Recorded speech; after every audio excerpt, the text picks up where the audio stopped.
Bonjour, j'espère que vous allez bien et que vous avez entamé un bon début de mois de mai. Donc, je suis rendue pour ceux qui avaient pris le deuxième choix.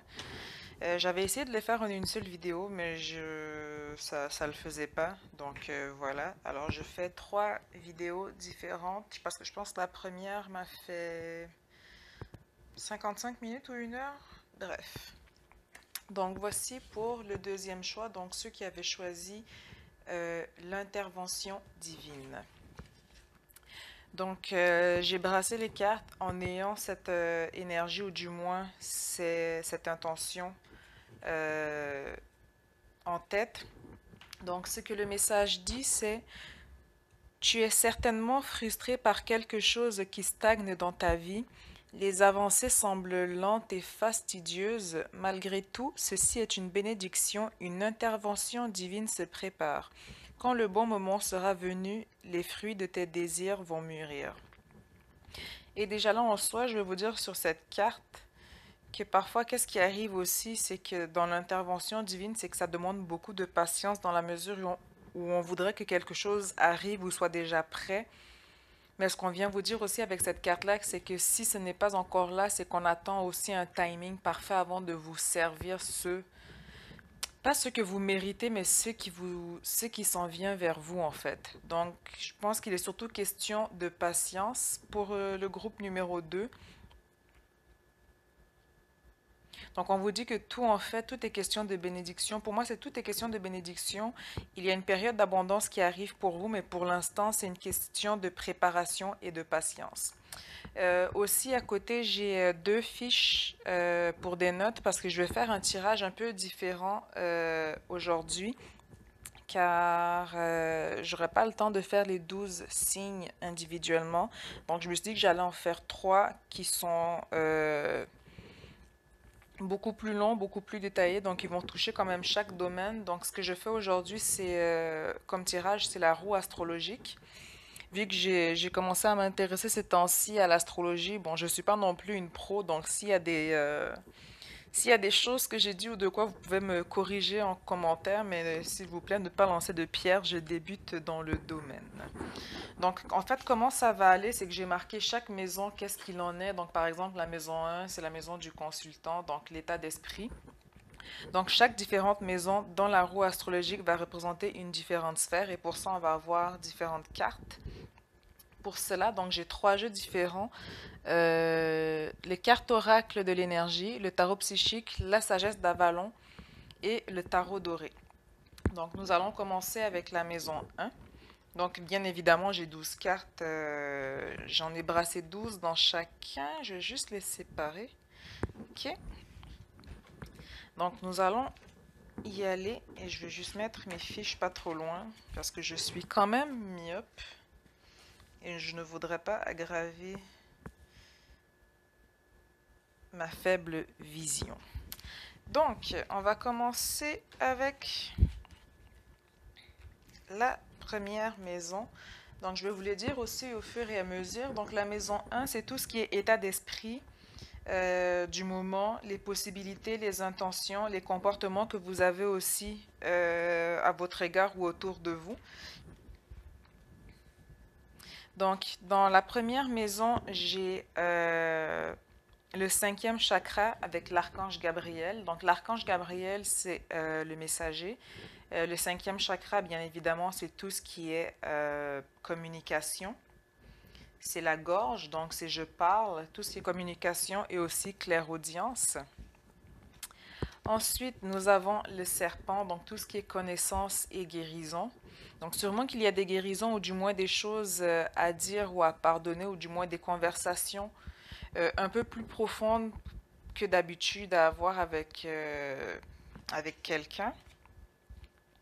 On nous parle aussi de partenariat et d'alliance. Et nous avons le 4 d'épée. Donc le tarot ici, je les ai pas mis à l'endroit ou à l'envers. Je vais y aller intuitivement selon comment je le sens.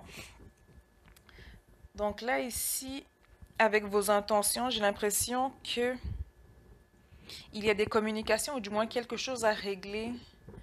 J'ai l'impression j'irais jusqu'à dire que ça peut être sentimental ou sentimental et professionnel, mais dans tous les cas, il y a quelque chose à mettre au point ou à éclaircir afin que l'on puisse aller de l'avant.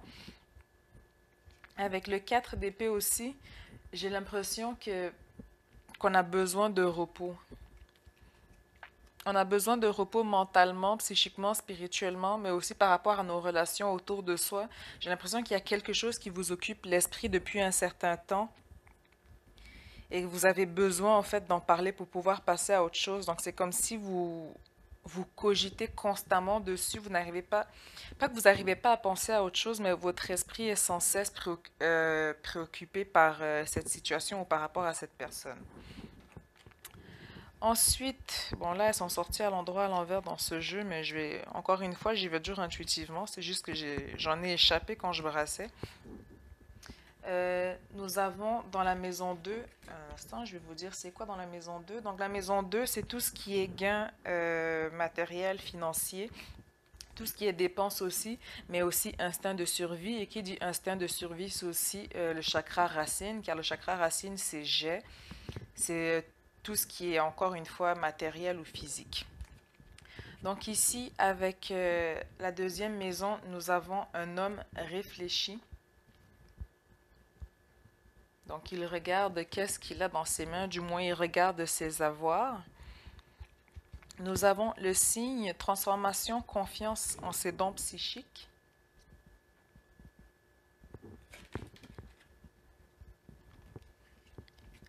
L'union spirituelle. Et le valet d'épée. C'est quand même votre deuxième valet d'épée. Je veux juste aller vite fait dans le jeu. Le denier, l'épée, la coupe. Denier, 1, coupe. Ce sera pas bien long. 1, 2, 3. 1, 2. J'ai l'impression qu'en fait, c'est pour le mois de mai, j'ai l'impression que qu'est-ce qui vous tracasse, ce sera professionnel, sentimental, mais aussi personnel, donc intérieurement, spirituellement, psychiquement. Donc ici, par rapport à cette ligne-là, par rapport à vos dépenses, par rapport à votre instinct de survie, j'ai l'impression que c'est comme si, en fait, pas que vous êtes en train de vous transformer, mais peut-être que votre relation avec l'argent et votre relation par rapport à une personne, vous avez l'impression qu'il y a quelque chose qui ne coïncide plus, on dirait pour certains. J'ai l'impression même, je dirais même que pour certains, vous êtes trop dans le cérébral, vous êtes trop dans le mental.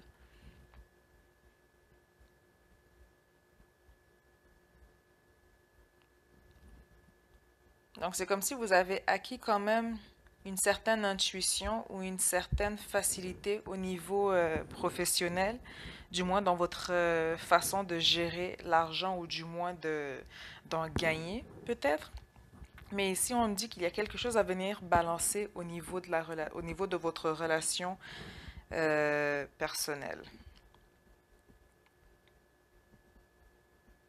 Et d'une autre part aussi, donc c'est pas pour tout le monde, pour certains, j'ai l'impression qu'on est beaucoup plus axé sur le matériel et qu'on doit réatteindre un certain équilibre. Pour d'autres, on a déjà cet équilibre entre les deux. Mais ici, avec le valet d'épée,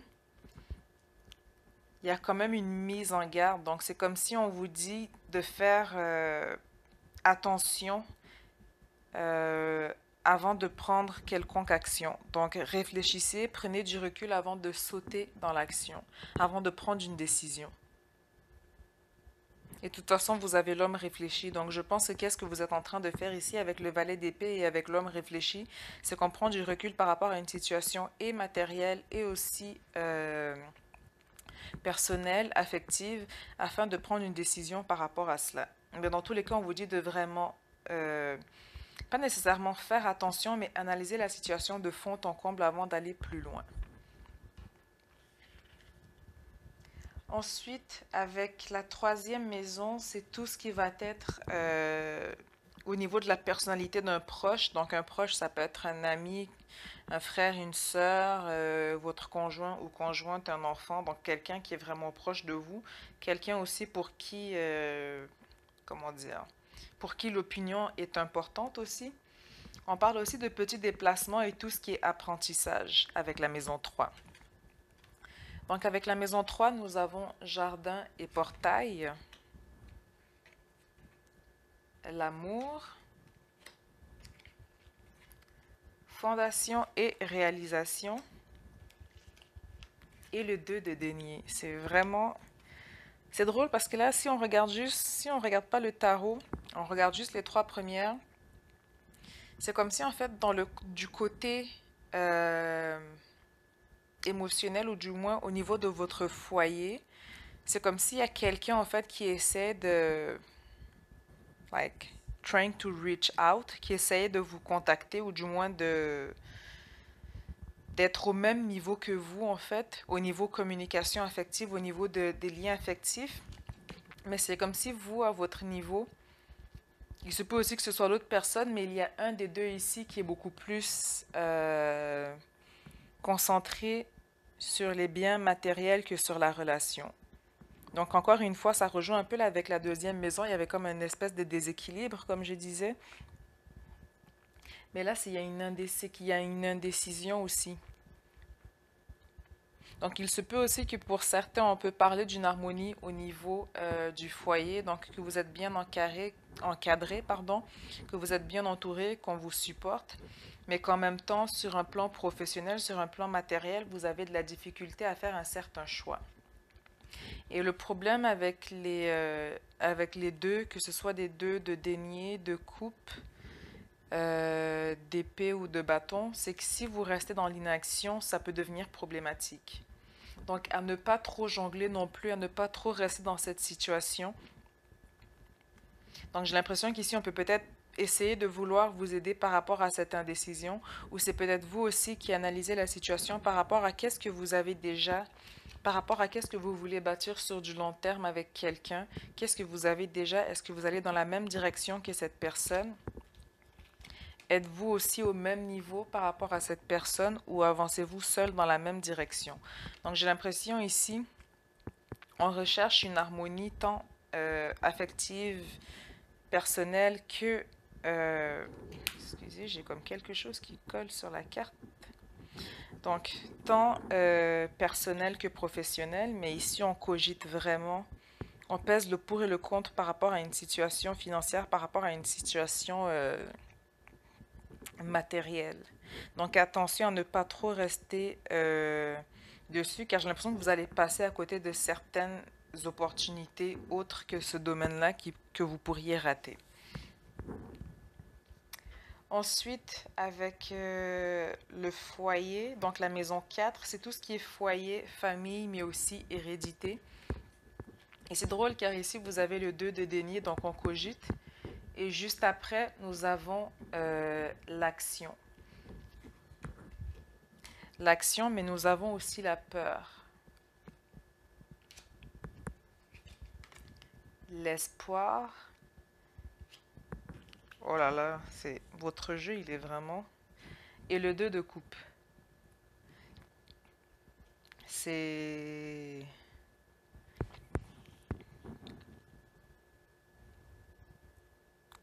Donc j'ai l'impression qu'en fait, par rapport à la ligne précédente, vous voulez passer à l'action par rapport à un choix matériel ou du moins quelque chose qui est financier, mais vous avez peur qu'en passant à l'action, cela vienne nuire au niveau affectif, au niveau sentimental.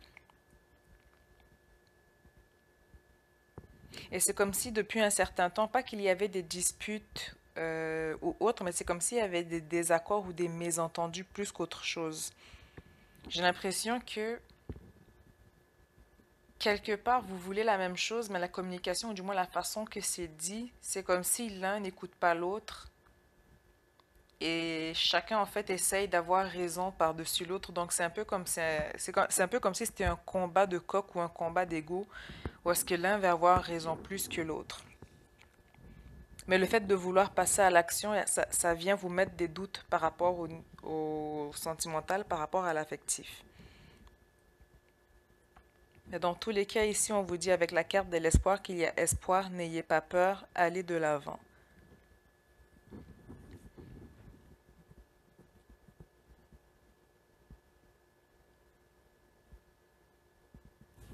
Il y a vraiment quelque chose qui vous freine.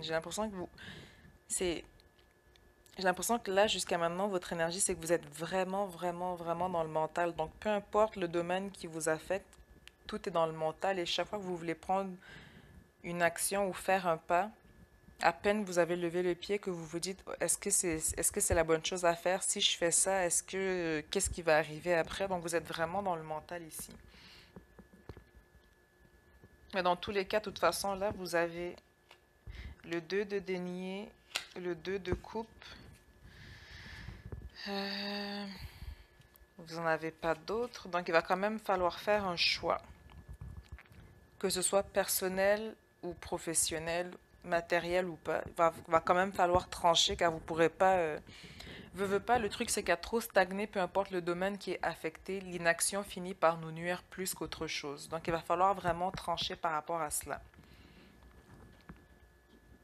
Ensuite, la maison 5, c'est tout ce qui va être vie sentimentale, libido, créativité. Ça représente aussi le premier enfant, donc la maison 5. Donc selon l'astre ou la planète que vous avez, ça peut être indicateur par exemple du sexe aussi du premier enfant. Donc par exemple, moi, ma lune, elle est en maison 5, donc j'ai pas encore d'enfant, donc ça sous-entendrait, la lune étant régissant le féminin, ça sous-entendrait que mon premier enfant, normalement, devrait être une fille. Mais dans tous les cas, nous allons voir qu'est-ce qu'il en est pour vous par rapport à la maison 5.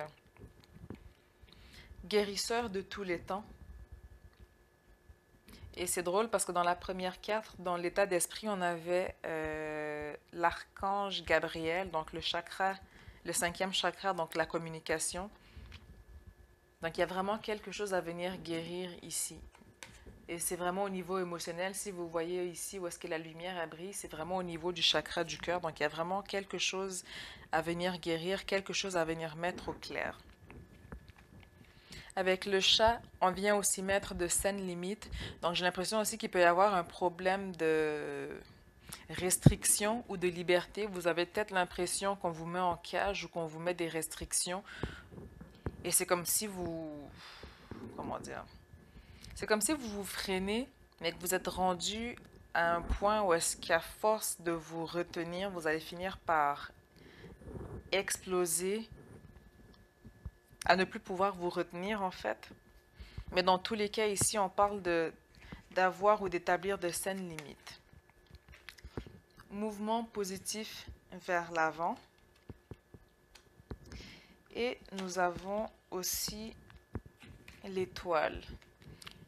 L'étoile, je crois que je me semble, c'est le Verseau, donc le signe du Verseau. Et c'est assez drôle parce que depuis tantôt, je vous dis que vous êtes beaucoup... Ce que je ressens comme énergie, c'est que vous êtes dans le mental. Et il me semble que là, c'est le 5, c'est la vie sentimentale. Donc le Verseau, c'est quand même aussi un signe qui tient beaucoup à sa liberté. C'est un signe qui va s'attacher aussi vite à quelqu'un, mais il peut aussi s'en détacher aussi facilement. C'est un signe qui est très, très indépendant et qui veut garder une grande liberté, qu'il soit en couple ou pas. Et c'est un signe aussi qui vit sa vie affective de façon très cérébrale. Ce qui pourrait aussi expliquer la dualité que vous avez depuis le début du jeu, donc entre le 2 de coupe et le 2 de denier. Donc on a de la difficulté à jongler le matériel et l'affectif.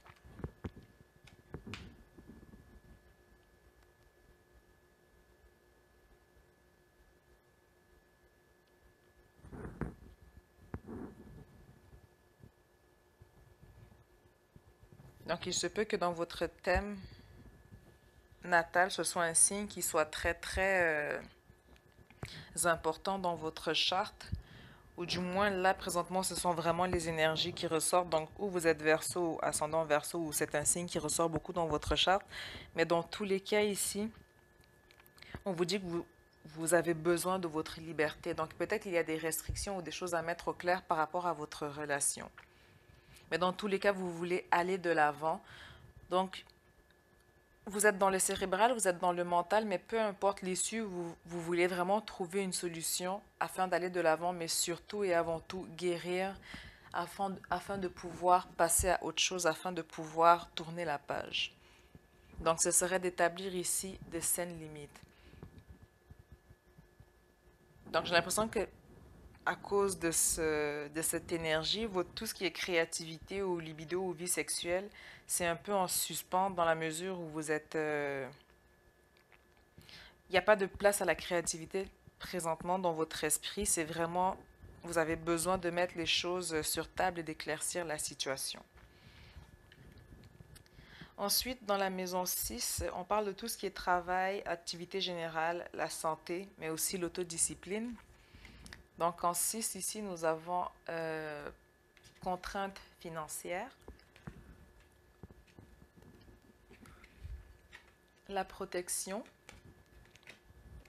chakra du cœur, donc le cœur qui ressort encore énormément beaucoup pour vous, et le 7 de coupe.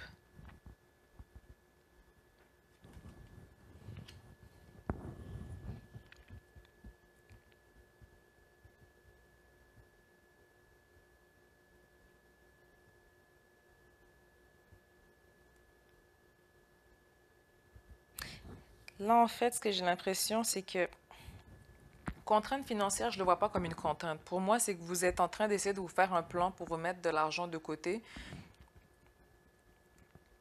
mais vous avez l'impression que avec le côté financier, pardon, j'ai fait un mélange avec, je sais pas quel mélange j'ai fait, mais bref, avec le côté financier et sentimental, parce qu'avec le 7 de coupe, on récolte ce que l'on sème.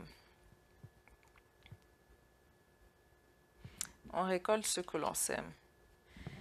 Si ça avait été une énergie où est-ce que vous êtes dans les addictions, où est-ce que vous fuyez la réalité, je pense pas que vous auriez autant de doutes par rapport à vos finances. Donc j'ai l'impression qu'il y a certaines coupes qui ne sont pas remplies ou certaines, comment dire, certains domaines ou certains rayons du domaine affectif qui ne sont pas remplis équitablement. Donc c'est comme si on essaye de mettre de côté, on essaie en fait de jongler entre le financier et, le sentimental, l'affectif, l'émotionnel.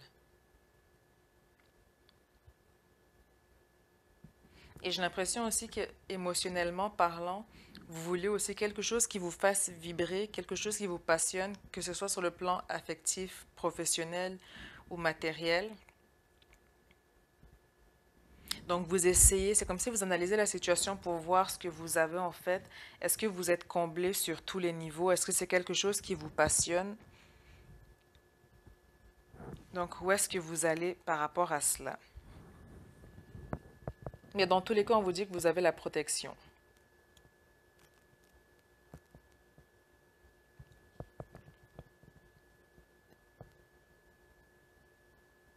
Vous avez la protection. Parce que même dans votre indépendance, ce que vous gagnez ou ce que vous faites, vous n'êtes pas avec l'énergie du verso, ou du moins avec qu'est-ce que je ressens de vous, c'est que même si vous vivez mentalement votre relation, vos gains, vous ne les comptabilisez pas non plus au singulier. Donc c'est vraiment, vous êtes dans la communion, vous êtes dans le nous, et vous essayez de regarder qu'est-ce qui est assez équitable par rapport à ces gains versus ce que vous donnez et recevez aussi par rapport à votre relationnel. Mais dans tous les cas, vous recherchez quelque chose qui vous fasse vibrer, quelque chose qui vous passionne. Et c'est comme si on a encore un frein ou quelque chose qui nous bloque par rapport à cela.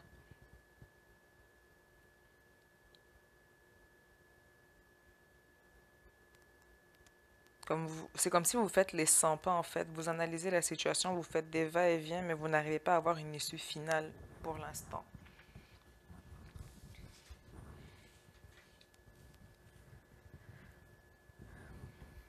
Ensuite, dans la maison 7, c'est tout ce qui va être vie sociale, association, mariage, conjoint ou deuxième enfant.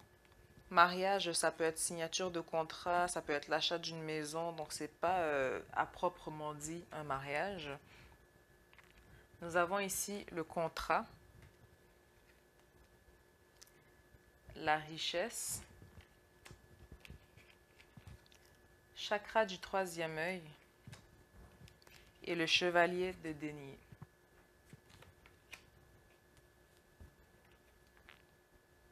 Donc, ce que ça vient me dire ici, c'est que j'ai l'impression que vous avez...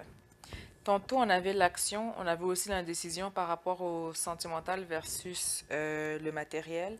Mais ici, avec le chevalier de denier, c'est que vous foncez, vous passez à l'action et vous allez vers une signature de contrat pour une richesse. Et c'est quelque chose qui a aussi été du moins réfléchi ou du moins quelque chose qui vous a été, comment dire, une... je perds les mots. Quelque chose que vous avez reçu comme information intuitivement et vous en étiez tellement sûr que vous avez décidé de passer à l'action. Car n'oublions pas que nous sommes dans les énergies aussi pour vous, c'est vraiment l'intervention divine. Et dans le tarot psychique, dans la, je pense la deuxième carte, ou du moins quelque part, on avait le signe donc qui était transformation, confiance en ses dons psychiques. Et ici, avec le troisième œil, c'est que je pense qu'en quelque part, on développe aussi cette intuition par rapport à soi-même. Mais dans tous les cas, on va vers la signature d'un contrat. Je parlais aussi avec le cœur tantôt, on veut quelque chose qui nous passionne, quelque chose qui résonne ou qui vibre plus avec nous. Donc c'est comme si on s'enligne pour aller vers cette richesse-là. Mais on ne veut pas juste une richesse matérielle ou émotionnelle, on veut une richesse au niveau par rapport du fait que ce que l'on entreprend ou qu'est-ce que l'on fait, il faut que ça nous passionne, il faut que ça résonne avec nous. Donc c'est vraiment dans cette énergie-là que vous êtes.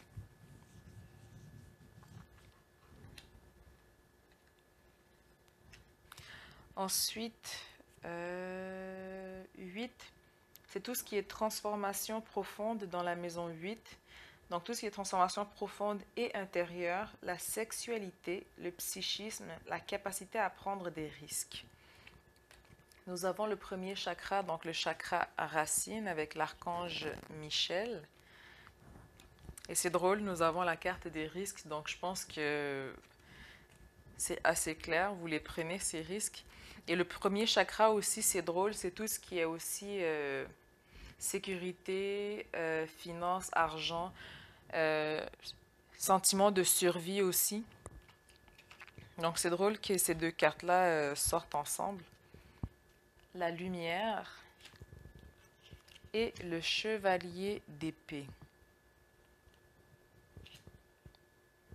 Donc là, encore une fois, c'est que vous avez vraiment sauté dedans, vous avez suivi votre intuition. Et je pense que votre intuition aussi est reliée en quelque sorte à votre passion, à quelque chose qui va vous faire vibrer. Donc vous avez décidé de vous jeter pieds et mains dans un chemin, vous avez décidé de prendre une direction. Et avec l'archange Michel aussi, on vous dit que vous êtes protégé. Donc encore une fois, tantôt on avait la protection dans le tarot psychique, mais ici encore une fois, pour moi, avec l'épée dans les mains, on vous dit que vous avez la protection, vous êtes protégé. Même chose avec la lumière aussi. Et on me dit aussi que ce que vous avez pris, c'est que parfois, il y a certains chemins, on n'est pas sûr tant qu'on n'a pas choisi une direction. Mais là, on me dit que parce que vous avez pris un risque, parce que vous êtes allé de l'avant, vous allez finalement voir la lumière au bout du tunnel. Et avec le chevalier d'épée aussi, c'est qu'on fonce vraiment... je pense que vous avez les deux. Vous avez le chevalier de denier et le chevalier d'épée. Donc encore une fois, c'est beaucoup le matériel, le spirituel. C'est vraiment le mental aussi qui ressort pour vous. Mais dans tous les cas, on va de l'avant. Donc au niveau de transformation, qu'est-ce que je pourrais dire? C'est qu'on est beaucoup plus aussi à l'écoute de son intuition. Parce que pour prendre des risques, quelque part, il faut aussi avoir confiance en soi, mais confiance aussi en son intuition. Donc tout ce qui est capacité de risque, je pense que ça répond amplement à la question à savoir est-ce que vous les avez ou pas. On me dit quand même oui, car vous avez quand même les deux cartes ici qui sont sorties. Ensuite, la maison 9, c'est tout ce qui est grand voyage ou études, les lois, l'administration, la spiritualité et aussi le troisième enfant. Donc ici, nous avons le troisième chakra, donc l'archange Chamuel. Donc le troisième chakra, c'est le plexus, donc je peux. C'est tout ce qui est volonté, estime de soi et confiance. Vous avez vraiment une très belle carte aussi. Vous avez l'abeille, donc tout ce qui est chance, effort et douce victoire. Ce qui est très, très, très bien aussi du fait que vous sortez d'une situation où est-ce que vous avez quand même pris un risque. Et c'est drôle, je vous disais qu'on était beaucoup plus intuitif du fait d'avoir pris les risques. Donc c'est vraiment magnifique pour vous. Vous avez l'intuition, chance, effort et douce victoire. Et le 5 d'épée.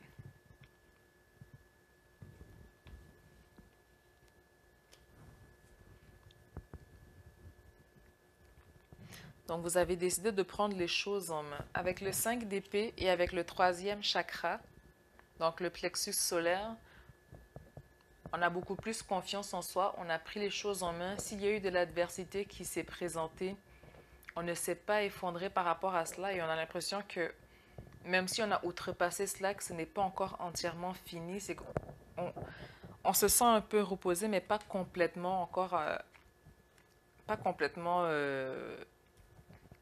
dans un état d'esprit calme ou serein. Mais dans tous les cas, on a beaucoup plus confiance en soi, beaucoup plus confiance aussi en son intuition.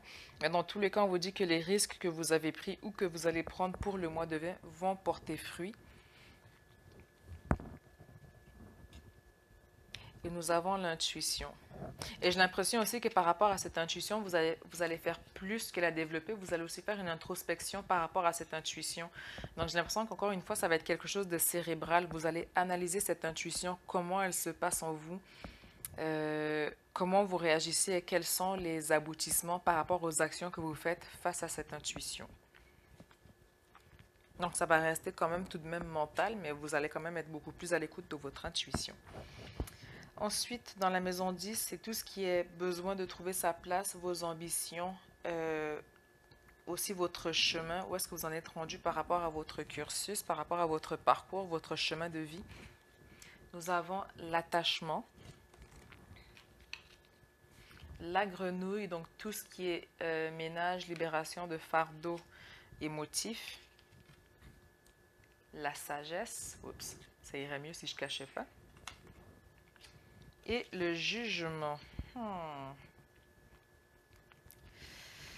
Ok. Donc, je vois qu'on finit par faire un choix entre l'émotionnel et le matériel. Avec la grenouille, l'attachement et le jugement, c'est comme si on en vient aussi à une synthèse. Avec le jugement, on en vient à la synthèse. On a analysé la situation de fond en comble. Avec l'attachement aussi, il y a une chaîne, donc on veut se défaire de cette chaîne, on veut se défaire de cette situation avec le jugement. On veut une libération avec le jugement. Avec la grenouille aussi, on vient nous parler d'un ménage. Donc, on veut faire table rase, on veut passer à autre chose. Mais dans tous les cas, on vous dit qu'on gagne en sagesse. Mais on en vient à une décision. Donc, par rapport à vos ambitions aujourd'hui, pas que ça délaisse le côté sentimental, mais par rapport à la situation sentimentale dans laquelle vous êtes, ça ne sert pas vos ambitions du moment. Donc, vous êtes en train de juger et de conclure qu'est-ce que vous devez faire par rapport à cela, par rapport à cette relation. Donc avec le jugement, on va venir trancher. Et là, on est dans la maison 10. Le jugement est une arcane majeure aussi. Je pense que c'est Pluton. Ça représente Pluton. Et Pluton, c'est c'est la planète qui maîtrise le signe du Scorpion. Dans le Scorpion, c'est détruire pour reconstruire, le phénix qui renaît de ses cendres. Donc on a un côté analytique beaucoup plus élevé. Avec Pluton en général, c'est toujours la fin de quelque chose pour recommencer à neuf. Donc Pluton, sur le coup, ça peut faire mal, car c'est un passage qui est obligé afin de recommencer à partir de zéro, mais c'est toujours quelque chose sur du long terme qui est bénéfique. Ça parle aussi de changements importants dans le secteur professionnel, un bouleversement, voire inattendu, quelque chose à laquelle vous ne vous attendiez pas. Mais pour moi, ça reste un bouleversement qui est positif, car Pluton, c'est toujours pour aller vers quelque chose de positif, même si ça fait mal dans le processus.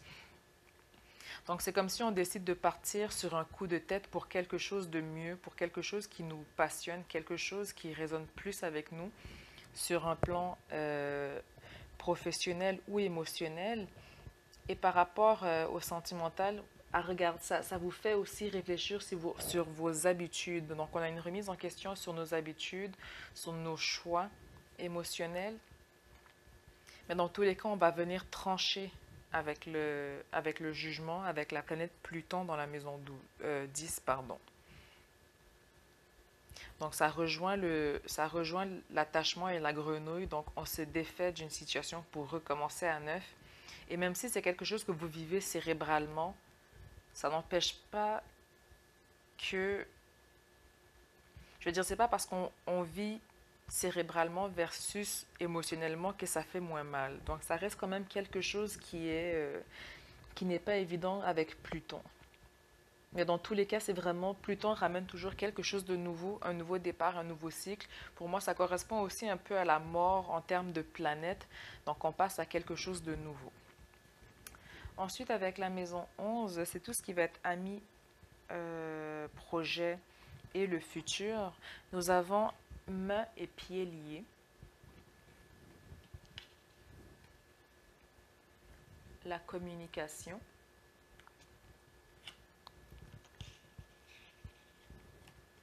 La perte affective. Et le 5 de coupe. Donc, tout ce qui est amis, projet. Donc là, ce qui ressort ici, c'est vraiment le sentimental. Donc, tantôt, on avait le jugement. Donc, vous avez l'impression que si vous restez dans cette relation où est-ce que vous êtes actuellement, ça va vous nuire plus qu'autre chose. Et encore une fois, tantôt, on avait le chat qui représentait indépendance, saine limite, ici. Donc, c'est comme si vous avez l'impression, en fait, d'être emprisonné en quelque sorte dans une situation ou dans une relation et éventuellement vous allez vouloir mettre un terme à cela. Donc on a quand même la perte affective euh, qui ressort.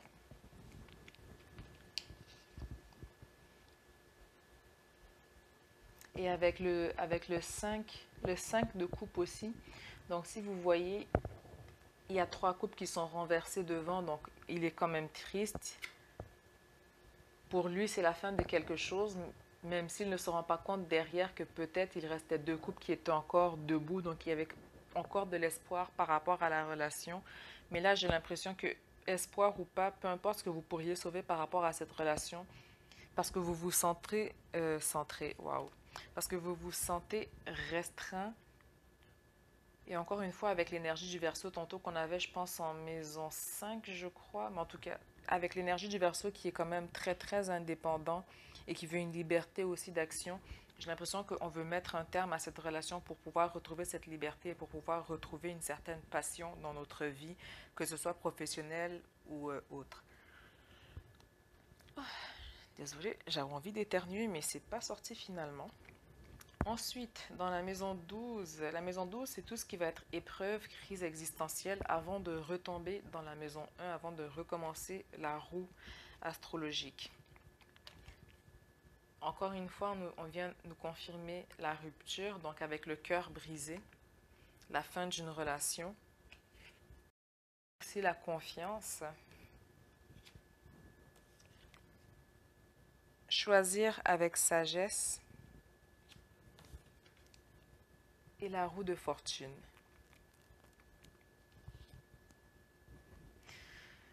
Encore un arcane majeur. La roue de fortune, c'est Jupiter. Jupiter, ouais. C'est Jupiter. Et il me semble qu'il maîtrise le signe du Sagittaire. Donc, tout ce qui est lié au Sagittaire, c'est vraiment un signe aventurier qui aime voyager. Tout ce qui est religion, professionnel. Donc ici, la roue de fortune, dans ce tirage, va vraiment symboliser l'ouverture, l'expansion. Mais en même temps, ça symbolise aussi un frein, car le Sagittaire ou n'importe quel signe de feu, ce sont des... Les signes de feu sont des signes qui foncent, qui vont directement dans l'action, parfois un peu trop impulsivement. Et le Sagittaire est un signe parfois qui peut foncer. C'est moins, comment dire, pas moins pire, c'est moins impulsif, je vais dire, que le Bélier. Mais il va quand même toujours se lancer à l'aventure. Mais là, c'est comme si on vient vous dire que vous allez mettre un frein. Vous devez mettre un frein à vos élans, comment dire, par rapport à la situation, c'est que vous allez mettre un frein, vous allez mettre les choses en pause pour pouvoir vous remettre en question, mais aussi pour pouvoir optimiser vos connaissances, voir où est-ce que vous en êtes. Et je vous avais dit tantôt avec le message pour l'intervention divine, ça disait les avancées semblent lentes et fastidieuses. Donc je vous avais dit qu'il était question de patience aussi. Donc pour moi, ce qui va ressortir, c'est vraiment patience. Vous pourrez même parfois, dans certains cas, vous sentir seul par rapport à la situation. Mais ce qu'on me dit aussi avec la roue de fortune, c'est qu'une fois que cette roue va repasser, qu'elle va transiter dans la maison 1, vous allez tout qui va débloquer, vous allez avoir tout qui va débloquer d'un coup. Donc, vraiment une expansion et ouverture majeure. Donc, ça va être très, très bénéfique pour vous. Donc, pour l'instant, c'est vraiment mettre un frein. Et c'est drôle parce que juste à côté, vous avez, malgré le cœur brisé, vous devez choisir avec sagesse. Vous devez quand même mettre un frein dans vos élans, dans le fait de vouloir se lancer à l'aventure. Ici, la carte verte aussi, c'est tout ce qui est émotionnel, tout ce qui résonne ou qui passionne, qui vous passionne. On a quand même la confiance aussi. Donc, malgré le cœur brisé, vous n'allez pas nécessairement perdre confiance en vous, mais on vous dit qu'avant d'aller plus loin, va falloir faire une pause. Donc, votre crise existentielle à vous, pour le choix numéro 2, ce sera vraiment de se remettre en question, d'optimiser vos connaissances, voir aussi où est-ce que vous en êtes personnellement et vraiment prendre le mal en patience. Et c'est quelque chose qui peut être très très bénéfique. La roue de fortune ou du moins Jupiter en maison 12, c'est quelque chose qui peut être très très bénéfique si vous travaillez dans le domaine de l'écriture, si vous êtes écrivain ou quelque chose qui a un rapport aussi avec les écrits. Mais dans tous les cas, il faudra prendre du temps avant de faire une décision car on parle quand même de choisir avec sagesse. Et ce n'est pas quelque chose qui se fait non plus du jour au lendemain. Donc, ça résume pour vous euh, le tirage. Je vais juste regarder les énergies qui étaient majoritaires dans le... Bon, j'ai la carte qui colle. Les énergies qui étaient majoritaires pour vous.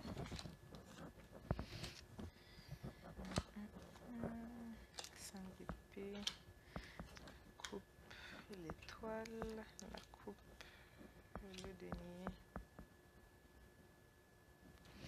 Donc, ce qui ressortait vraiment, c'était...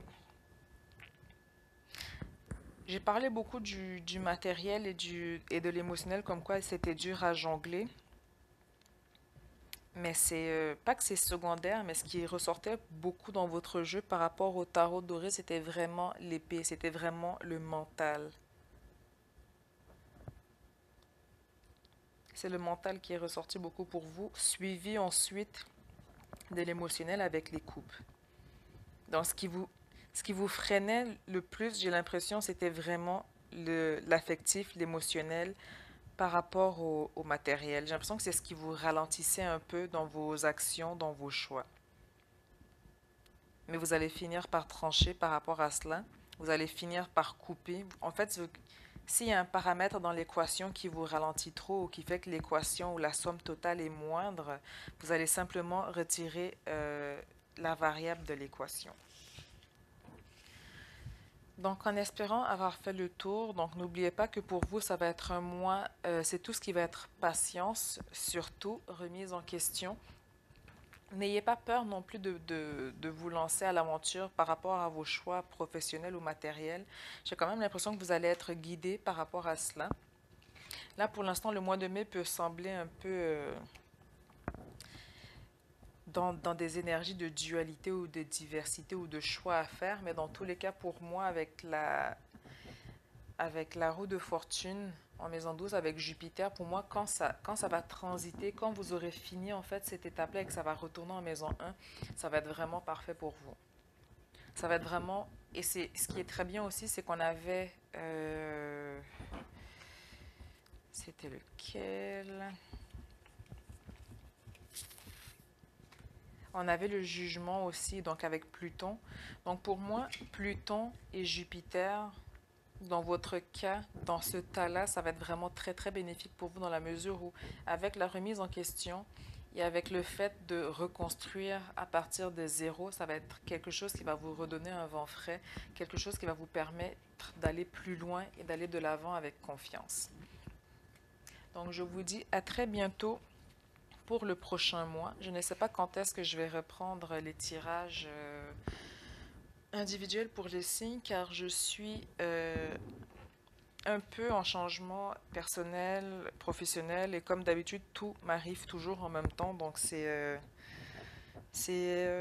même sans la période d'isolement et tout, ma vie est déjà un peu compliquée, tourbillon.